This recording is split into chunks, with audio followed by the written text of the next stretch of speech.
안녕하세요. 저는 살아온 인생 반 이상을 제주도에 살다가 결혼하면서 서울로 상경한 기혼 여성입니다. 우리는 우스갯소리로 벼락 맞을 확률보다 복권 1등할 확률이 더 희박하다라고 얘기하곤 하잖아요. 저는 원래 복권에 관심이 있는 편은 아니었지만 복권 1등이 된다면 확실히 세상이 달라질 것 같긴 합니다. 그렇다고 제가 복권 당첨되었다는 얘기는 아니고요. 사실상 복권 1등보다 더한 기쁨을 얻게 되어 이 글을 쓰게 되었습니다. 기쁨을 얻기까지 과정이 무난했던 건 아닙니다. 가슴 아픈 감동 스토리가 있던 것도 아니고요. 오히려 소가리를 많이 했고 매사에 사람과 대립하며 줄타기 하듯 살아왔습니다. 그런데도 느닷없는 인연 때문에 기상천외한 일이 생겼다는 거예요. 주위 사람들은 저더러 좋은 마음을 갖고 살아서 복받은 거라고 하는데 저는 아직도 제게 주어진 것들에 어안이 벙벙하기만 합니다. 세상에 이런 일이 또 있을까 싶어요.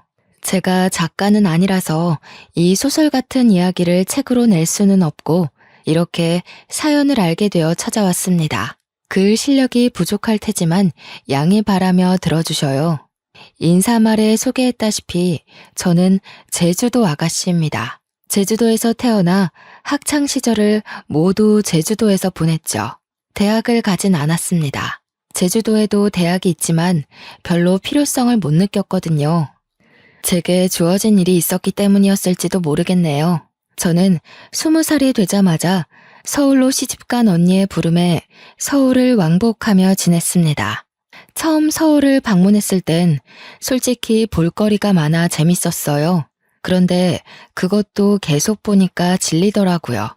서울이 싫다는 게 아니라 제가 탁 트인 곳을 좋아하기 때문이었습니다. 그래서 저는 결혼을 한다면 언니처럼 서울 남자가 아닌 같은 고향의 제주도 남자와 결혼하려고 했어요. 그런 제가 서울 남자와 결혼을 하게 될 줄 누가 알겠습니까?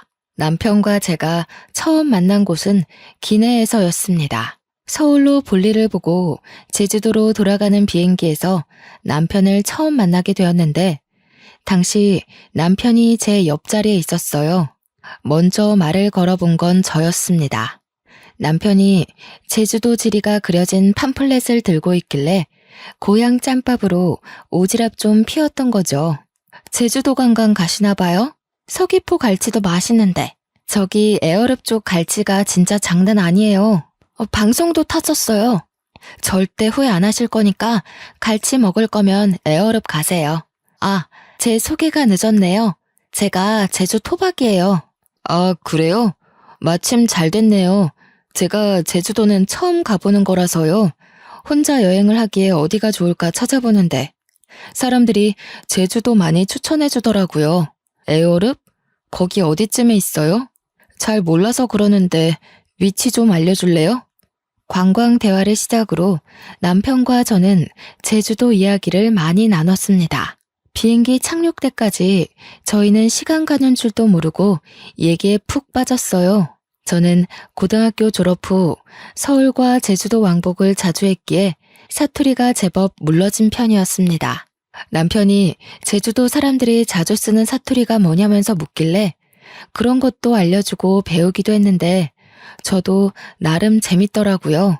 매번 서울에서 제주까지 왕복하는 게 지루하기만 했던 제가 그날만큼은 눈 깜짝할 새 제주도에 도착한 게 놀라울 따름이었죠. 그리고 착륙해서 그대로 작별 인사를 하는데 거기서 남편이 제게 연락처를 물어봤어요.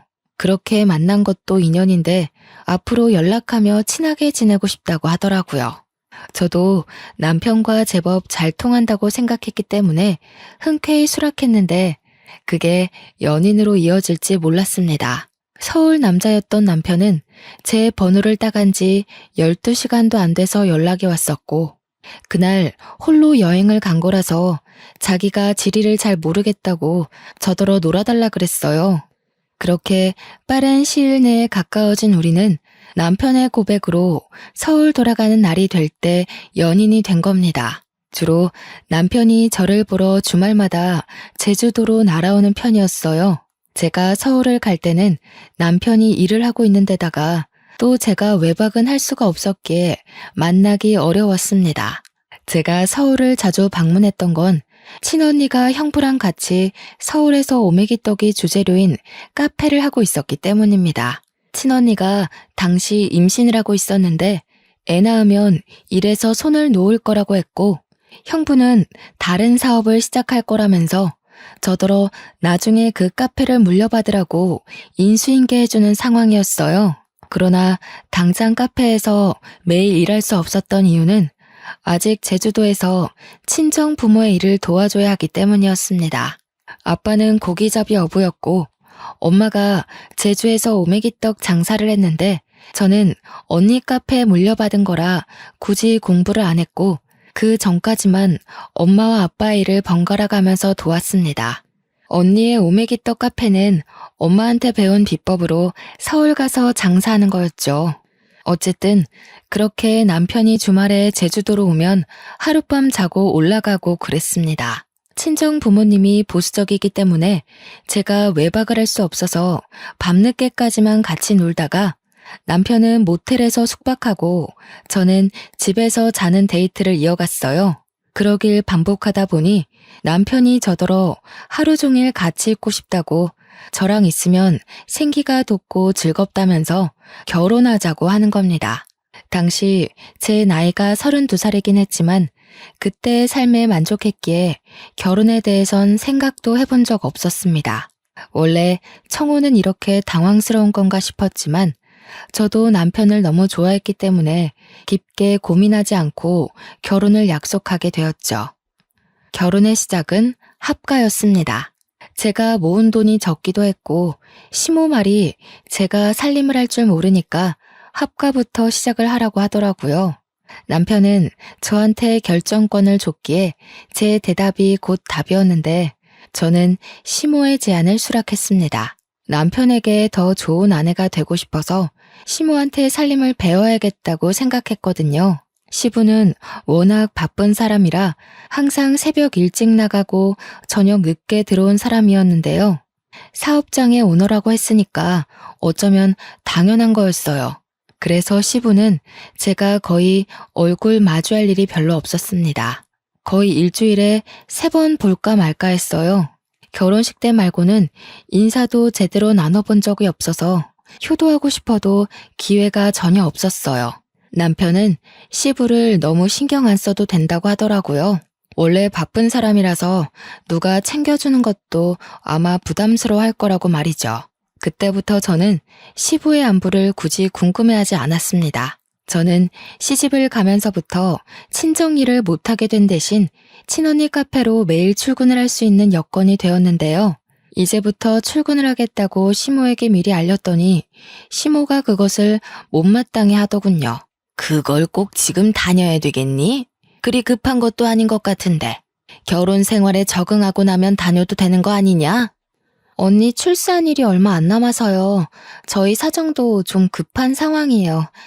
제주도 살 때는 거리 때문에 자주 못 다니고 있었거든요. 여기서는 그리 멀지 않아서 빨리 배울 수 있을 것 같더라고요. 그럼 내가 제대로 살림도 못 가르치겠네. 너희 분가하려면 살림을 빨리 배우는 게 좋을 텐데. 섬에서 올라왔으니 모르는 게 많을 거 아니야. 서울집이랑 섬집은 많이 다르다. 예, 네가 제주도에서 어떤 집에 살았는지 모르겠는데 서울 아파트는 그런 데랑 차원이 달라서 배워야 할 게 수두룩해. 언제 다 배워서 네 남편 챙기려고 그러니? 제가 서울집을 안 가봤겠습니까? 저희 친언니 부부네 집이 서울입니다. 대화를 좀 하다가 알게 된 거지만 시모는 제가 제주도 섬에서 올라온 처녀라는 것에서 수준 차이 난다고 생각하고 있었어요.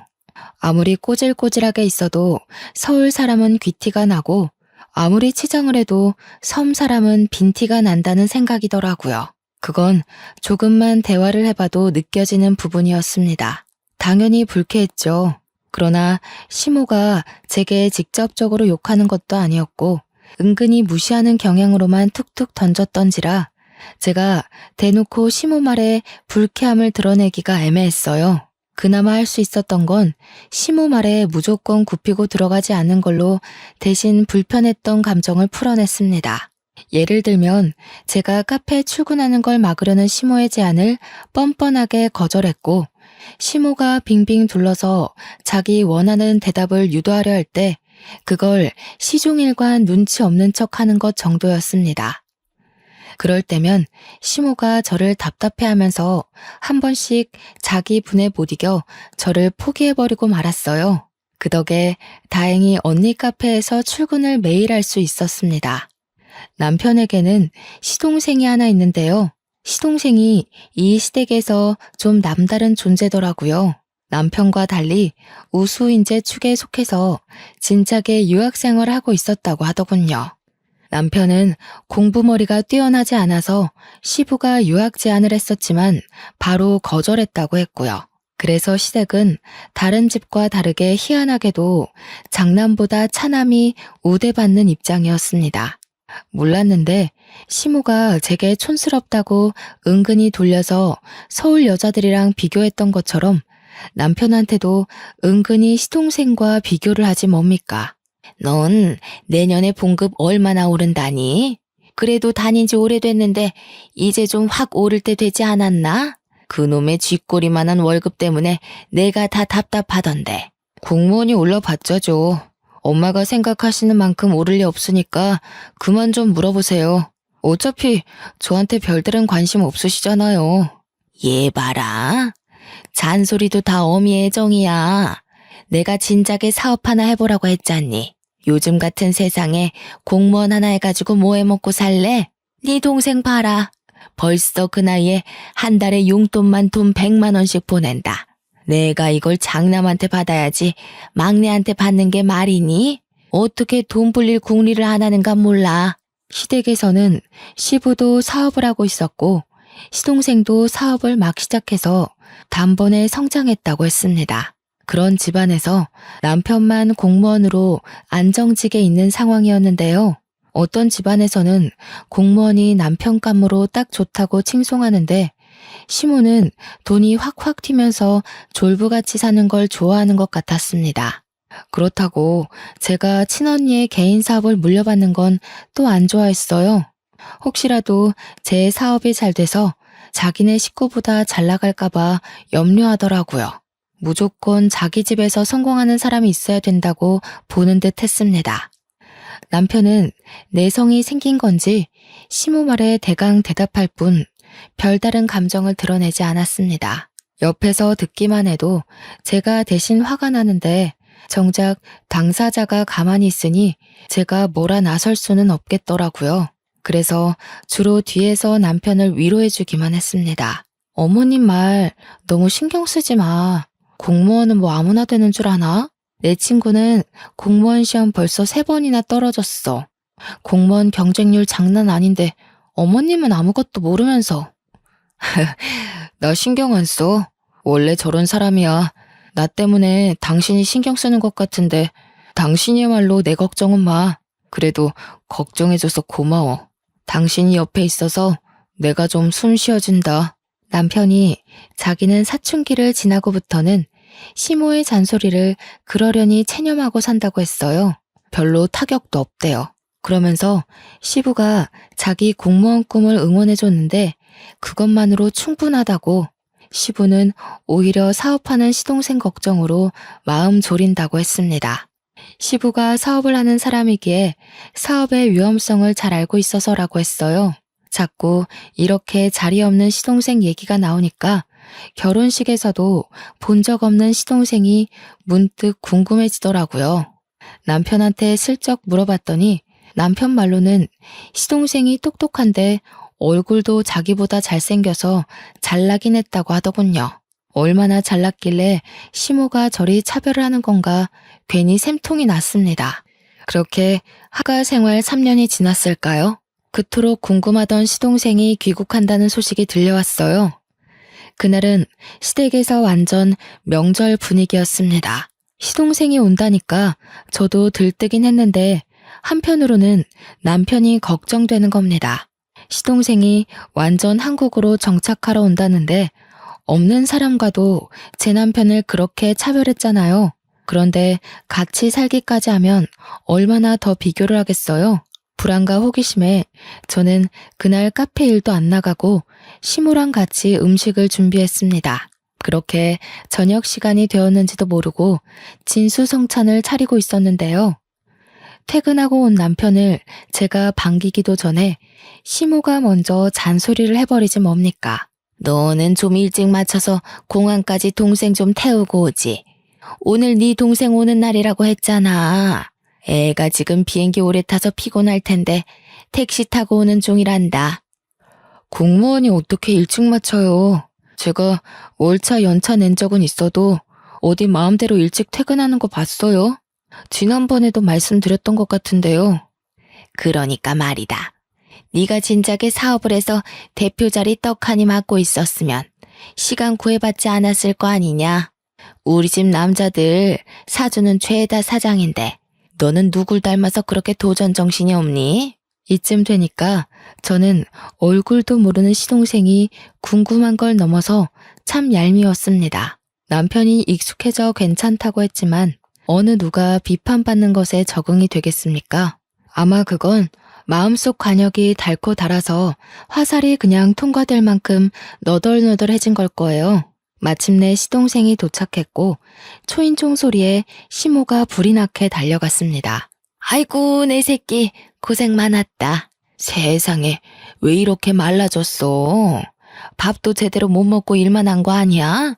요리하는 사람 좀 고용해서 끼니를 제대로 챙기지. 아무리 그래도 거기 음식 자체가 내 입맛에 안 맞더라고. 엄마가 해주는 밥 먹고 싶어서 죽는 줄 알았어. 그래서 더 빠진 건가? 근데 형은? 몰라. 동생이 왔는데 나와보지도 않네. 일단 손부터 씻고 와서 앉아. 엄마가 너 좋아하는 걸로 잔뜩 차려놨어. 남편이 퇴근한 뒤 아직 씻고 있었기에 남편 대신 제가 나가서 시동생에게 인사를 했습니다. 남편이 시동생을 잘났다고 엄청 자랑을 했었잖아요. 그런데 솔직히 실제로 보니까 제 남편이 더 잘나 보였어요. 일단 외적으로는 제 남편이 더 키가 컸고 체격이 좋았습니다. 시동생은 좀 마르고 허여멀건한 데다가 약간 멸치상이었어요. 공부 잘하는 괴짜처럼 생겼더라고요. 제가 우리 남편 와이프라서 남편 편을 들려는 게 아니고요. 정말 남편이 시동생을 한참 좋게 평해준 거였다니까요. 그러니까 제 눈에 시모는 시동생이 돈을 많이 벌어서 그거 하나만 가지고 좋아하는 것 같았어요. 형수님, 형한테 얘기 들었습니다. 듣던 대로 인상이 부드러우시네요. 형이 얼마나 형수님 자랑을 하던지. 저도 형수님처럼 좋은 여자 만나서 결혼하고 싶어요. 시모 때문에 시동생을 미리부터 미워하고 있었지만 막상 시동생을 만나니까 제가 얄미워했던 게 미안할 만큼 성격이 동글동글하고 좋더라고요. 그 순간 누구한테도 해보지 않을 불평이었는데도 시동생을 욕했던 제 자신이 부끄러웠습니다.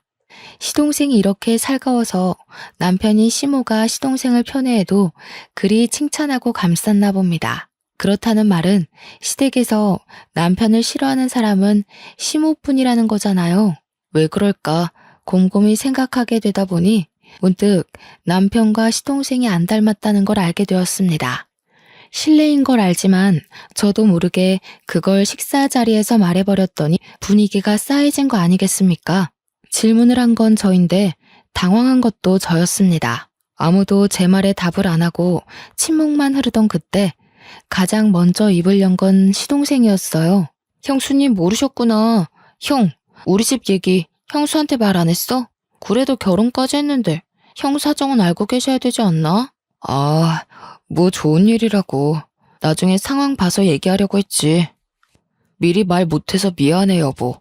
내가 밥 먹고 나중에 따로 설명해 주던가 할게. 남편은 그 뒤로 몇 숟가락 뜨지도 않았는데 자리에서 일어나 버렸습니다. 제가 따라서 일어나려 했는데 시동생이 제게 말을 걸더라고요.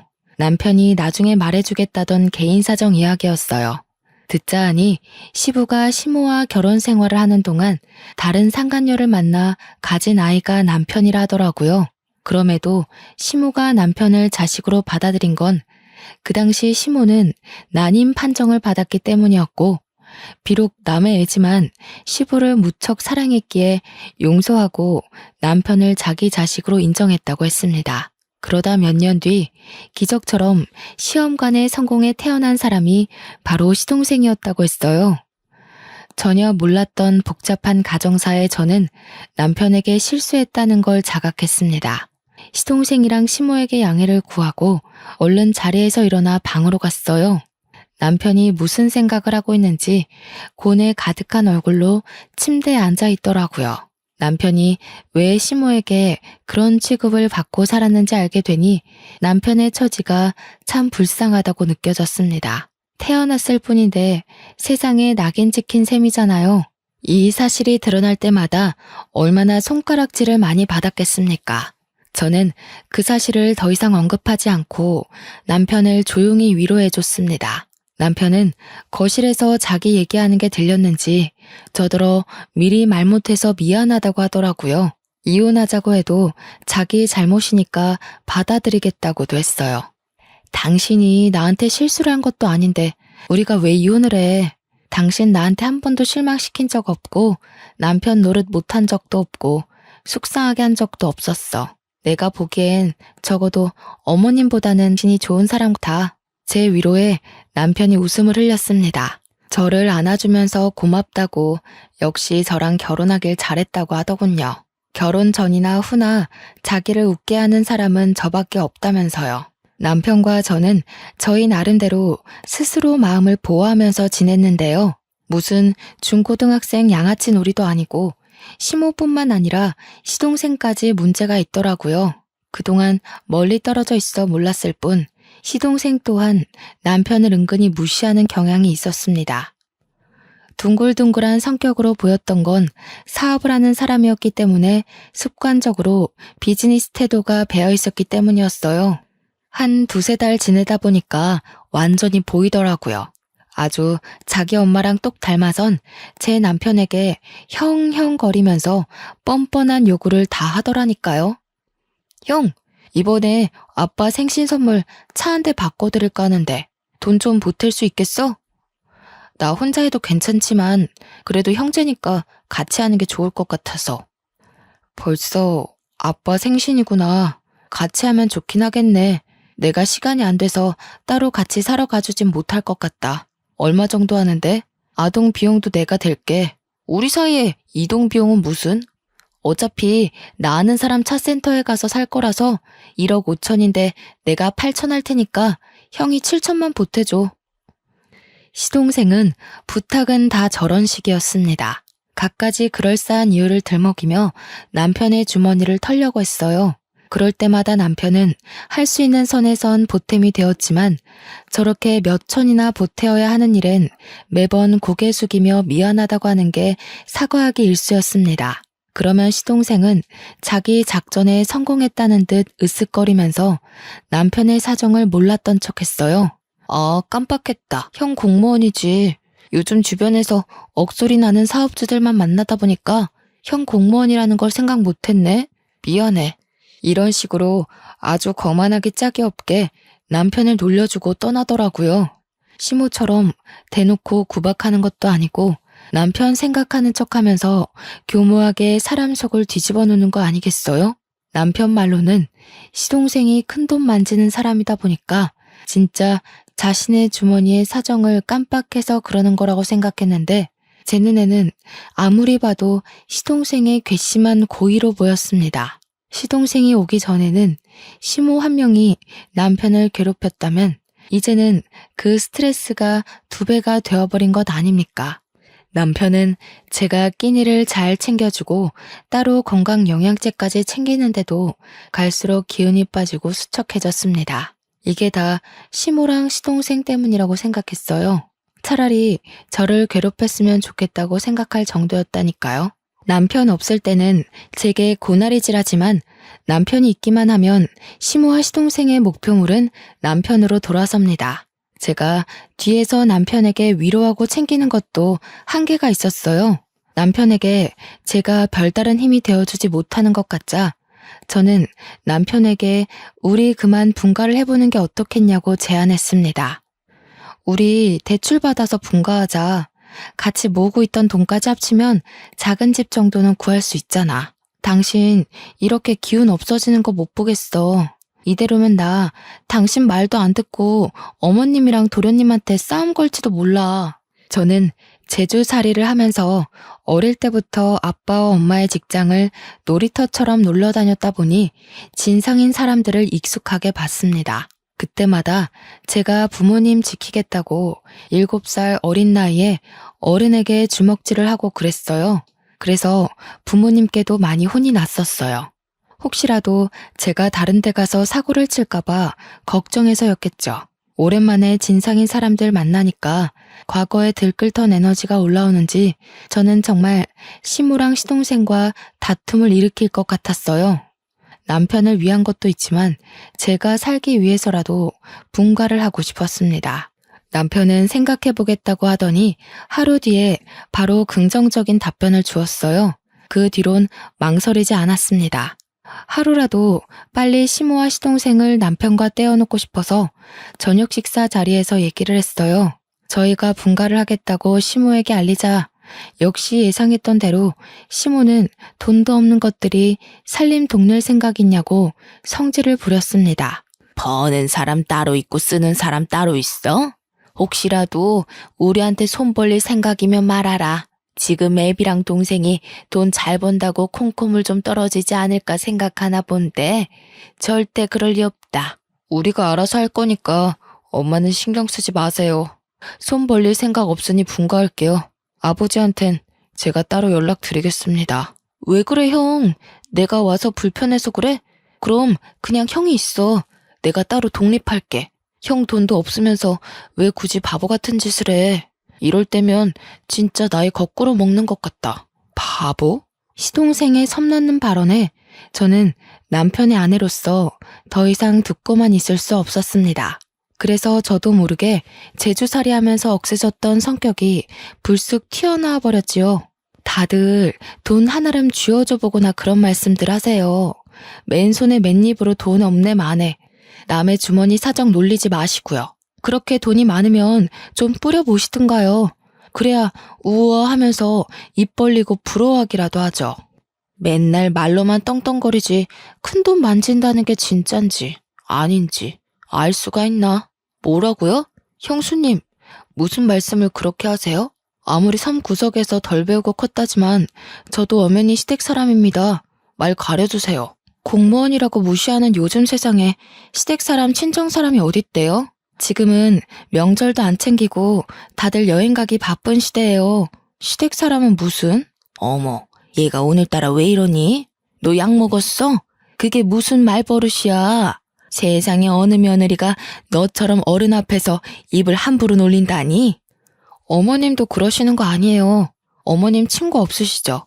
제가 볼 땐 사람들이 어머님이랑 대화 조금 해도 다 떨어져 나갈 것 같은데. 그래서 더 돈으로 치장하고 사람들 마음 사려는 거죠? 시모는 제 말에 뒷목을 잡으면서 벌떡 일어났습니다. 제 얼굴로 올려는 손을 남편한테 붙잡히는 바람에 화만 버럭 냈어요. 그날은 제가 시댁을 들어오고 시댁에서 처음으로 대판 말다툼이 벌어진 날이었습니다. 제가 굽히지 않으니 상황은 극에 달하기까지 했는데요. 급기야 시동생이 시부한테 연락해서 시부까지 일을 중단하고 시댁으로 찾아오는 사태가 벌어졌어요. 저희가 얼마나 시끄럽게 싸움을 하고 있었으면 시부가 들어오는 소리를 못 들었지 뭡니까.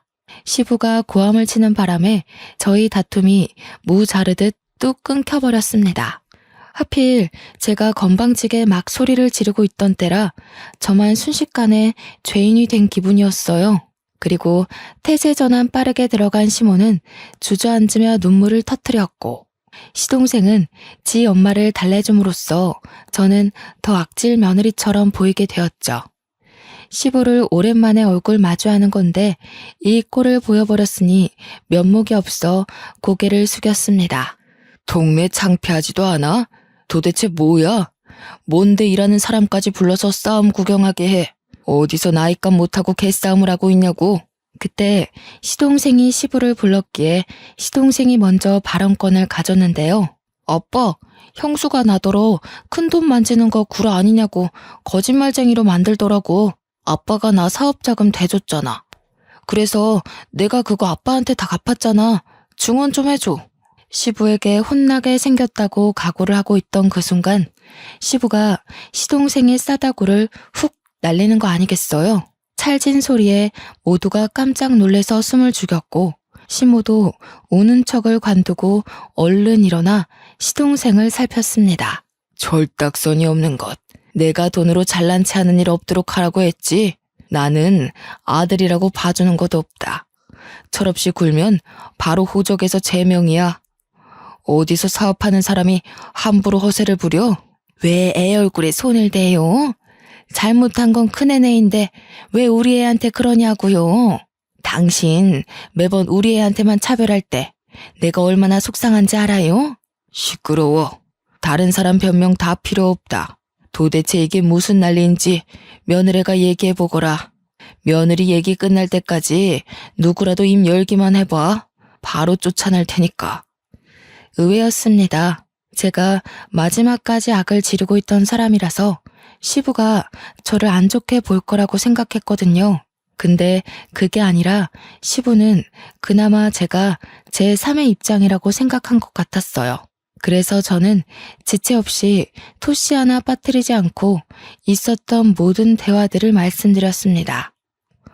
제가 대학만 안 갔지 기억력 하나는 끝내줬거든요. 그래서 친언니한테 인수인계 받을 때도 기억력이 톡톡히 성과를 내주는 덕에 친언니가 저를 더 믿고 가르치는 거였습니다. 시부가 조용히 하라고 했는데도 제 발언에 반박하려는 시모를 시부가 시선으로 제압했어요. 그러면서 시부가 우리더러 자금을 대줄 테니 분가라는 놀라운 제안을 해줬습니다. 저희를 진작에 분가시킬 생각이었는데 자기 일이 바빴던지라 깜빡했다고 하더라고요. 시모는 그 소리에 배가 아팠는지 날고 기면서 돈 아깝게 왜 우리 돈으로 쟤네 분가를 시키냐고 시부에게 호소했습니다. 당신이 쟤네 속셈은 몰라서 그래요. 우리가 괜히 이러는 줄 알아요? 당신 돈 있는 거 알고 공짜로 돈 구해내려고 그런 거라고요. 엄마, 그만 좀 하세요. 이 사람 여기저기 돈 구하는 사람 아니거든요. 엄마 같은 사람이랑 달라서 사람밖에 구해본 적 없는 사람입니다. 모욕하지 마세요. 사람 같은 소리 하네. 사람은 뭐 아무나 구하는 줄 아니? 차라리 돈 구한다고 하는 게 훨씬 현실 같겠다. 애들 장난도 아니고 그런 것도 변명이냐? 유치해서 정말. 어머님처럼 돈 생각만 하는 사람들은 생명을 구한다는 말에 괴리를 느끼겠죠. 제정신 바뀐 사람들은 어머님 같은 사람 옆에 두질 않아요. 이거 보이세요? 어머님은 누굴 구하다가 이런 상처까지 감수해 보셨어요? 뭐든 어머님 기준에 안 맞다고 함부로 판단하지 마세요. 시모에게 눈에는 눈, 이에는 이로 공격하다 보니 저도 모르게 숨겨놨던 흉터를 드러내게 되었습니다. 유치한 다툼인 걸 알지만 시모 화를 복돋는 데는 이만한 공격이 없더라고요. 제 흉터를 보고 시모가 살짝 흠칫하긴 했지만 또 자기만의 해석으로 맞대응을 하려고 했는데요. 그때 시모를 밀치고서 시부가 제 앞을 차지해오는 거 아니겠습니까? 설마 며느리야? 그 상처 어떻게 다친 거야? 어디서? 언제 그렇게 됐어? 너 제주도에서 살았다고 했었지? 설마 그게 그 흉터랑 관련이 있니? 예? 이건 제주도에서 한 13년 전인가? 아빠랑 같이 낚시 나갔다가 우연히 물에 빠진 사람을 구했었는데 그때 다쳤어요. 네가 구했다는 사람이 혹시 연령 좀 있는 아줌마였어? 키가 좀 작고 분홍색 셔츠에 빨간 긴 치마를 두르고 있지 않았니? 어머, 아버님께서 그걸 어떻게 하셨어요? 그 아줌마랑 아시는 분이에요? 설마 아줌마 위급하실 때 옆에 계셨던 분이 아버님이셨어요? 13년 전 일이라 기억이 가물가물할 수 있지만 제가 기억력이 좋은 편이라고 했잖아요. 그래서 그때 제가 구한 아줌마의 인상착의를 기억하고 있었거든요. 제가 가까운 배 위로 아줌마를 올리자마자 누가 신고를 했는지 이미 해경이 빠르게 당도했었고 그 정신없는 상황에서 저는 시부 얼굴까진 확인하지 못했습니다. 저도 다쳤던지라 해경의 도움을 받아 병원에 가버렸기도 했거든요. 시부는 저의 증언에 충격먹은 표정을 하고 있더니 곧 제 손을 꼭 잡았습니다. 그 이후 시부가 줄줄줄 얘기해주는 사실에 놀란 건 오히려 저희 쪽이었어요. 알고 보니 제 남편의 친모였던 아줌마가 시한부 인생을 살고 있었는데 요양을 한다고 제주살이를 시작했었대요.